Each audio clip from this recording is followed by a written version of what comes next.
हम एक उजाड़ और वीरान मज़ार पर मिल रहे थे और हमारे पास जलाने के लिए अपने नामों के चिराग थे, न मन्नत के लिए बांधे जाने वाले धागे, चादर थी, न तक़सीम करने के लिए कोई शिरीनी। वहां तक पहुंचने के लिए मुझे काफी पैदल चलना पड़ा। एक गंदे पानी के जोहड़े के नजदीक वाकया होने की वजह से भंगी पाड़े से उठने वाली मखसूस बदबू ने चंद गलियां पहले ही मेरी नथनों में घुसकर अपने लिए जगह बना ली, ताकि बाद में अपनी नागवारी का इजहार न कर सकूं।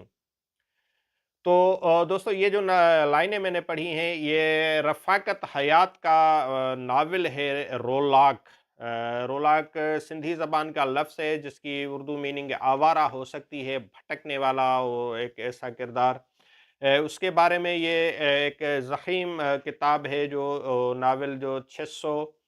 69 सफ़ात पर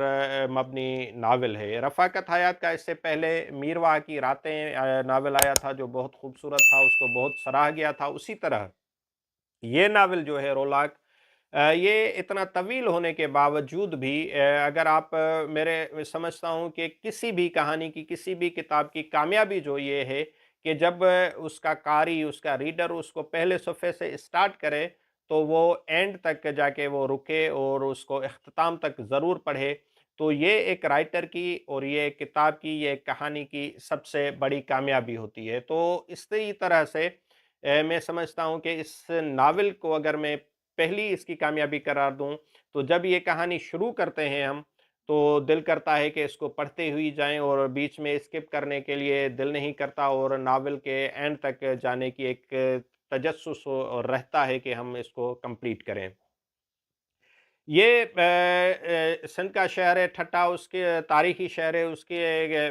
जो है कहानी का सेटअप वो शहर है। और कादर बख्श नामी एक नौजवान है, जो अपने आप को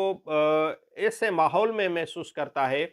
एक छोटा बच्चा, जब उसकी आंख खुलती है तो वो अपने इर्द गिर्द ऐसी चीज़ें देखता है या महसूस करता है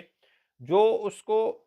दुरुस्त महसूस नहीं होती। उसके लिए वो एक अजीब बेचैनी का सबब बनती हैं या परेशानी का सबब बनती हैं, उसको सोचने पर मजबूर कर रही होती हैं।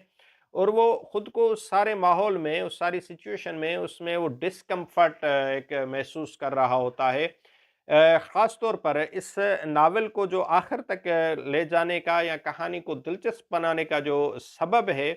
यो बाप और बेटे की जो आपस का एक तज़ाद है, एक तनाव है, उनके जो रिश्ते में एक गैप है, वो ही इस सारी कहानी का जो है वो एक मरकज़ी ख़याल है। कि शुरू में ही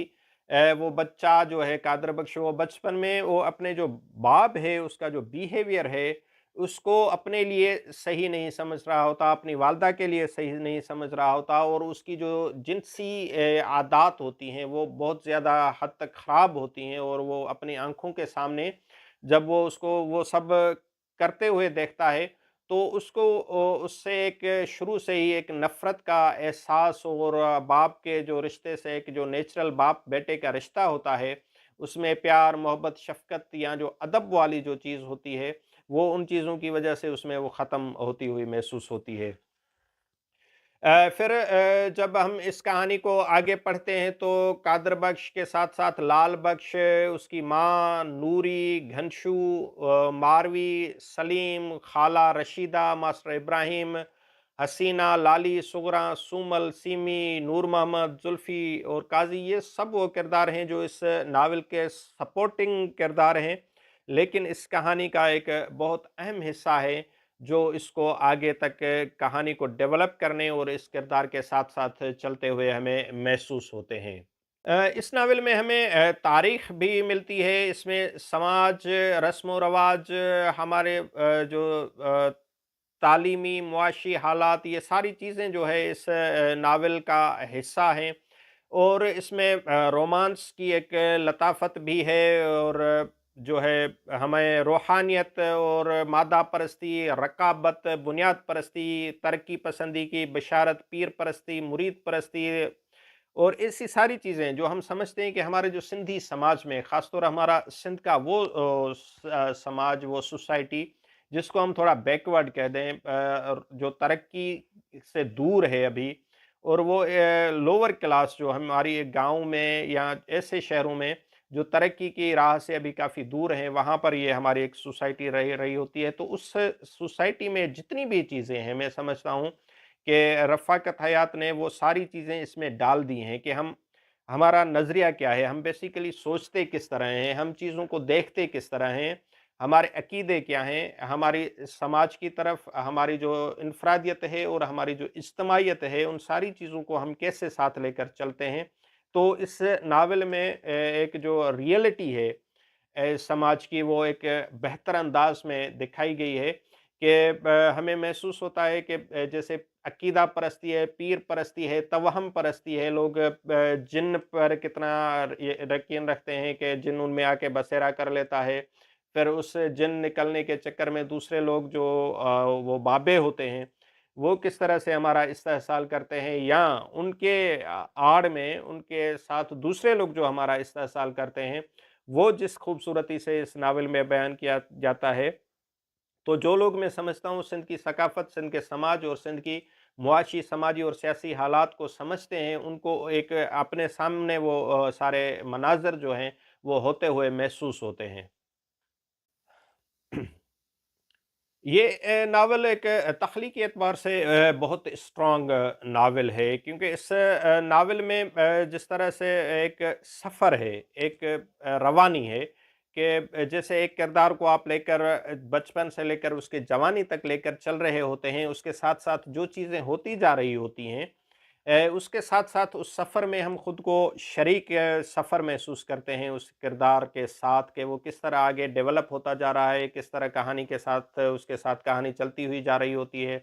किस तरह वो चीज़ें आगे बढ़ रही होती हैं, किस तरह उसके जो ज़िंदगी में हालात, वाक़यात वो रूनुमा होते जाते हैं। उनका जो एक रवानी है, उनका जो तसलसल है, और उसकी जो लैंग्वेज है ख़ास तौर पर नावल की, बहुत ही सादा आम-फ़ाहम, जो आम पढ़ने वाला भी आराम से समझ सकता है।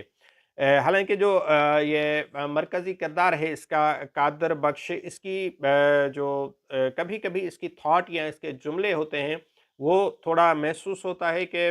क्योंकि वो एक आम किस्म की फ़ैमिली का लड़का है, उसकी ज़्यादा इतनी तरबियत, तालीम नहीं है, लेकिन उसके बावजूद कभी-कभी उसके जुमले जो हैं, वो थोड़ा उसकी जो सतह है, उससे हमें ऊपर के हो महसूस होते हैं। लेकिन क्योंकि उसकी जो लैंग्वेज है और उसका सारा सेटअप कहानी का ऐसा होता है कि वो भी फिर जो है वो अलग महसूस नहीं होते, वो कहानी के साथ ही हम उसको शामिल समझ के पढ़ लेते हैं, और उसी में एक रवानी में, तसलसल में एक आगे चलते हुए चले जाते हैं। तो मैं समझता हूँ कि बहुत ज़ख़ीम होने के बावजूद बहुत सारी खूबियाँ हैं इस नावल में, और जो हम एक रियलिस्टिक लिटरेचर पढ़ना पसंद करते हैं, फ़िक्शन पढ़ना पसंद करते हैं और नावल पढ़ना पसंद करते हैं, तो ये एक बहुत अहम किताब है जो मैं समझता हूँ कि हमें ज़रूर पढ़नी चाहिए। इससे न सिर्फ़ हमें नावल निगारी के फ़न का पता चलता है, कहानी को डेवलप करने के बहुत सारे इस चीज़ें इसमें हमें मिलती हैं, लेकिन ये रौलाक या आवारागर्द या इस तरह का जो एक किरदार है, उस किरदार के साथ-साथ जितने भी वाक़यात वो रूनुमा होते हैं, वो हमारी सोसाइटी का जो हिस्सा हैं, उनको समझने और उनका एक अलग से एक अदराक हमें इस नावल से मिलता है। और इसका जो क्लाइमेक्स है, क्योंकि वो मैं शेयर नहीं करना चाहता ताकि उसका वो स्पॉइलर ना हो जाए, और आप ज़रूर इसको पढ़ेंगे तो आपको पता चलेगा कि वो जितने भी इसके 600 सफ़हात में जो कहानी या उसका जो मरकज़ी किरदार है कादर बख्श, उसके अंदर जो-जो चीज़ें जिस तरह से वो डेवलप होती हुई जा रही हैं,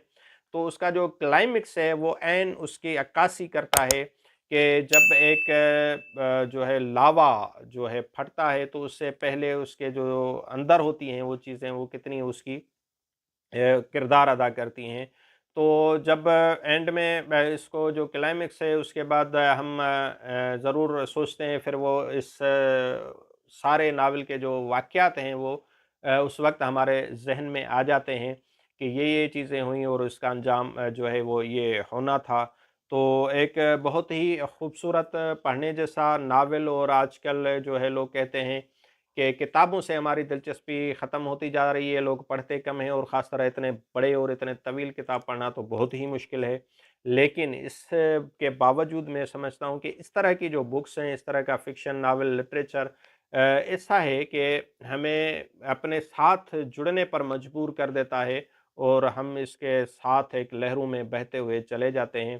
तो ये आपके लिए ज़रूर एक अच्छी रीड साबित हो सकती है और इसको आप ज़रूर पढ़ें। अगर आपने ये पढ़ा हुआ है तो इसके हवाले से अपनी ज़रूर राय शेयर कीजिएगा। इस चैनल पर आप नए हैं तो आपसे गुज़ारिश होगी कि इस तरह की वीडियोज़ के लिए इसको ज़रूर सब्सक्राइब कर दें। और अपनी अगर आपको ये वीडियोस पसंद आती हैं तो लाइक करना भी मत भूलिएगा। इस तरह की वीडियोस के लिए जुड़े रहने के लिए बहुत-बहुत शुक्रिया और उम्मीद करता हूँ कि हमारा ये साथ है वो इस तरह तरह चलता रहेगा। Thank you.